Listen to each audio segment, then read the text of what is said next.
မျက်စရာဆိုပြီးတော့ပရိသတ်တီကြားထဲမှာနာမည်ကြီးလာခဲ့တဲ့ဘုံအုပ်အတွဲလေးပရိသတ်များရှင်မကြသေးခင်ကမှပြီးသွားပြီဖြစ်တဲ့ Milestone series ကဆိုရင်တော့အရန်ကိုမှနာမည်ကြီးခဲ့တဲ့ BL စကားကောင်းလေးတကားဖြစ်ခဲ့ပါတယ်ဒီကားလေးထဲမှာပါဝင်သရုပ်ဆောင်ခဲ့ကြတဲ့ Eldaria ဆိုရင်တော့အရန်ကိုမှလိုက်ဖက်တာမို့အဓိကသရုပ်ဆောင်2ယောက်ရဲ့အကြောင်းလေးတွေကိုဒီနေ့ဗီဒီယိုမှာပြပြပေးသွားကြပါမယ်အဓိကသရုပ်ဆောင်တူဖြစ်တဲ့ Bold Yunchu 1002ဖြစ်ပါတယ်သူကို1996ခုနှစ်အောက်တိုဘာလ9ရက်နေ့မှာမွေးဖွားခဲ့ပြီးတော့ထိုင်းလူမျိုးစစ်စစ်ဖြစ်ပါတယ်ဘုတ်ဟာဆိုရင်တော့ Nuri ရဲ့ Taekon Kan Kan Takwan My Kid Tan Kan Bangul တချင်ထဲမှာပထမဆုံးအနေနဲ့ပါဝင်ပြီးတော့တရုပ်ဆောင်ခဲ့ပါတယ်ဒါအပြင်သူပါဝင်ပြီးတော့တရုပ်ဆောင်ခဲ့ပြီးအောင်မြင်ခဲ့တဲ့ဇလန်တွဲတွေကတော့ My Secret Love နဲ့ My Stubborn Series တို့ကထင်ရှားပါတယ် My Stubborn Series မှာဆိုရင်တော့ဆရာစွန်မျက်စရာဆိုပြီးတော့နာမည်ကြီးခဲ့ပါတယ်သူရဲ့တောင်တင်တဲ့ခန္ဓာကိုယ်ရှည်လျားတဲ့အရက်နဲ့ယောက်ျားဆန်တဲ့ရုပ်ရည်တွေကြောင့်ပြိုမတီတွေရဲ့ကြားမှာလည်းအရန်ကိုနာမည်ကြီးပါတယ်ရှင်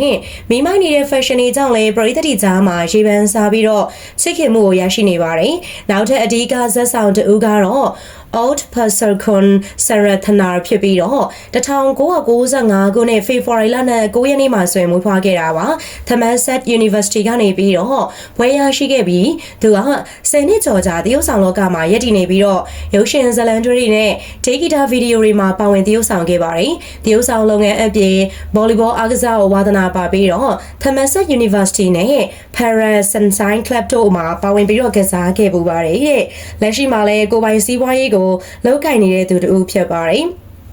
Old ပါဝင်ခဲ့တဲ့ဇလန်တွေကတော့ Oh my gosh, Oh my sunshine night, I am your king, Project S နဲ့ My Stubborn စတဲ့ဇလန်တွေမှာပါဝင်ပြီးတော့တရုပ်ဆောင်ခဲ့တာပဲဖြစ်ပါတယ်။ပြီးသွားပြီဖြစ်ခဲ့တဲ့ My Stubborn series မှာဆိုရင်လည်းအရန်ဟိုမှာချစ်စရာကောင်းပြီးတော့ Swatland ပုံစံမျိုးလေးနဲ့တရုပ်ဆောင်ထားပါတယ်။ဒီကနေစပြီးတော့ Bold Oat ဆိုပြီးတော့အတွဲလေးဖြစ်ပေါ်လာပါတယ်။မျက်စရာအတွဲလေးဆရာတပည့်အတွဲလေးဆိုပြီးတော့ပရိသတ်တီကြားထဲမှာလည်းတကယ်ကိုရေပန်းစားပြီးတော့နာမည်ကြီးတာဖြစ်ပါတယ်။ Bold ရဲ့ခြေပြီးတော့မိမိုက်တဲ့ပုံစံတရုပ်ဆောင်မှုတွေနဲ့ Oat ရဲ့စွာတီးလန်ပြီးတော့ချစ်စရာမျက်နှာလေးနဲ့အရက်အမောင်းလေးရကြောင်းလေသူတို့အတွဲလေးကိုပရိသတ်တွေက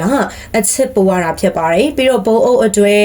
DIP Drink Fan Meet ဆိုတဲ့ပွဲတစ်ခုမှာတခြားနာမည်ကျော်တရုပ်ဆောင်တွေနဲ့အတူတူဧည့်သည်အဖြစ်ပါဝင်ခဲ့ပူပါတယ်ဒီလို Fan Meet တွေက